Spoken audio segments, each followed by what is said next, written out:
Hello guys, video अच्छी लगे तो चैनल को लाइक शेयर एंड सब्सक्राइब ज़रूर करें।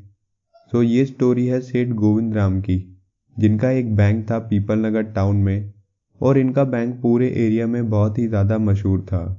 इस टाउन के बहुत सारे लोग इस बैंक में अपना पैसा जमा करवाने आया करते थे। इसी बैंक में ही एक स्वीपर था जिसका नाम था नाथू। एक दिन बैंक की पौड़ियाँ साफ करते हुए वो गुस्से में बैंक के बारे में कुछ बड़बड़ा रहा था। उसी वक्त उसके पास से धोबी का बेटा सीताराम गुजर रहा था। उसने नाथू से पूछा कि तुम इतने गुस्से में क्या बड़बड़ा रहे हो? लगता है बैंक वालों ने तुम्हें भी तनख्वाह में 2 रुपये अलग से नहीं दिए हैं, तभी इतने गुस्से में हो। तो नाथू ने उसकी बात का जवाब देते हुए कहा, 2 रुपये तो छोड़ो भाई, इन्होंने तो अभी तक मुझे मेरी तनख्वाह ही नहीं दी है, जिसकी वजह से मैं थोड़ा परेशान हूँ। और नाथू ने ये भी बोला कि जैसे ही बैंक वाले उसे उसकी सैलरी दे देंगे वो नौकरी छोड़कर चला जाएगा। ये बात सुनने के बाद सीताराम ने अपने कपड़ों की पोटली उठाई और वो घर घर कपड़े वापस करने चल पड़ा। 2-3 घर कपड़े देने के बाद चौथे घर में उसे मिस श्रीवास्तव मिली। उनसे बात करते हुए उसे पता चला कि मिस श्रीवास्तव साफ सफाई के काम के लिए किसी स्वीपर को ढूंढ रही हैं। और ये बात सुनते ही सीताराम ने मिस श्रीवास्तव को नाथू के बारे में बताया। उसने कहा कि वो सेठ गोविंद राम के बैंक में ही स्वीपर का काम करता है, लेकिन वो कह रहा था कि वो वहाँ से काम छोड़ देगा क्योंकि बैंक वाले उसे उसकी सैलरी टाइम पर नहीं दे पा रहे हैं। तो ये बात सुनते ही मिस श्रीवास्तव को थोड़ा अजीब लगा और उन्होंने कहा, अच्छा ठीक है, तुम मुझे उससे मिलवा देना, काम की बात कर लेंगे। सीताराम यहाँ पर थोड़ा खुश हो गया। उसे लगा कि उसने अपने दोस्त की मदद भी कर दी और उसके कस्टमर का काम भी बन गया। मिस श्रीवास्तव सीताराम से बात करने के बाद शॉपिंग करने के लिए मार्केट चली गई और वो बहुत ही ज़्यादा बातूनी लेडी थी। मार्केट पहुंचते ही उन्हें उनकी सहेली मिस भूषण मिल गई और उन्होंने उनसे कुछ देर बात की और बातों बातों में उन्होंने मिस भूषण को बताया कि आज मेरे धोबी सीताराम ने मुझे सेठ गोविंद राम के बैंक की खबर दी। उसने बताया कि वो बैंक अपने एम्प्लॉयज़ को सैलरी नहीं दे पा रहा है। जब मिस भूषण ने यह बात सुनी तो उन्होंने सीताराम की कही हुई बात को गलत समझ लिया और उन्हें लगा कि पीपल नगर बैंक कंगाली की कगार पर आ चुका है, इसीलिए वो अपने एम्प्लॉयज़ को सैलरी नहीं दे पा रहा है। और इसके बाद मिस भूषण मार्केट में जाकर अपने हस्बैंड से मिली, जो कमल किशोर फोटोग्राफर की दुकान पर बैठे हुए थे।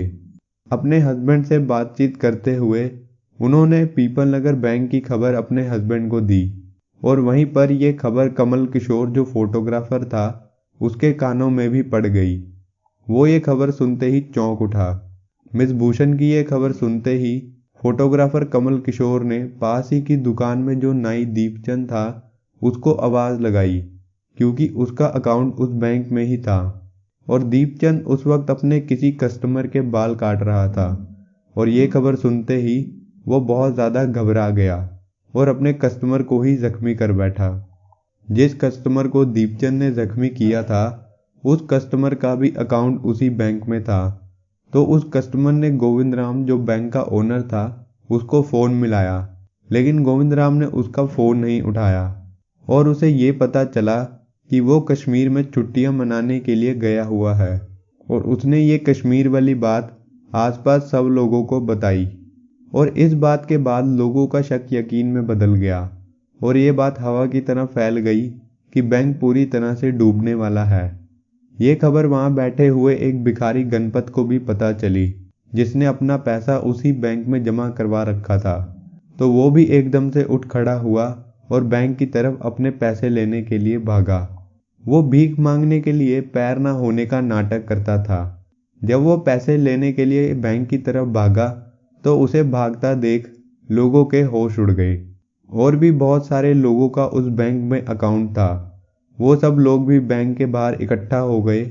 लोगों ने अपनी तरफ से ही बैंक के बारे में बातें करना शुरू कर दिया। जिन लोगों ने उस बैंक में अपना पैसा जमा नहीं करवा रखा था वो खुद को समझदार समझने लगे और कुछ लोग तो ये भी कहने लगे कि गोविंद राम इंडिया छोड़कर हमेशा के लिए जा चुका है। लेकिन बैंक का मैनेजर इतने सारे लोगों को इकट्ठा देखकर घबरा गया और सोचने लगा कि ये सब लोग एक साथ ही पैसा निकलवाने कैसे आ गए। वो लोगों को समझाने लगा कि आपका पैसा बिल्कुल सुरक्षित है। आपने जो भी बातें बैंक के बारे में सुनी हैं वो सिर्फ एक अफवाह है। लेकिन लोगों ने उसकी एक न मानी। बाहर खड़ी हुई भीड़ अपना पैसा मांगने लगी। मैनेजर सोचने लगा कि इतना सारा कैश एक दिन में कैसे दे पाएंगे। वो भीड़ से कुछ वक्त मांगने की गुजारिश करने लगा, लेकिन भीड़ तो पहले से ही पूरे गुस्से में थी। और इतने में ही ना जाने कहां से बैंक के शीशे की तरफ किसी ने पत्थर फेंक कर मारा और बैंक के सारे शीशे चकनाचूर कर दिए। कुछ देर पत्थर फेंकने के बाद भीड़ शांत हो गई और लोग अपने अपने घर जाने लगे।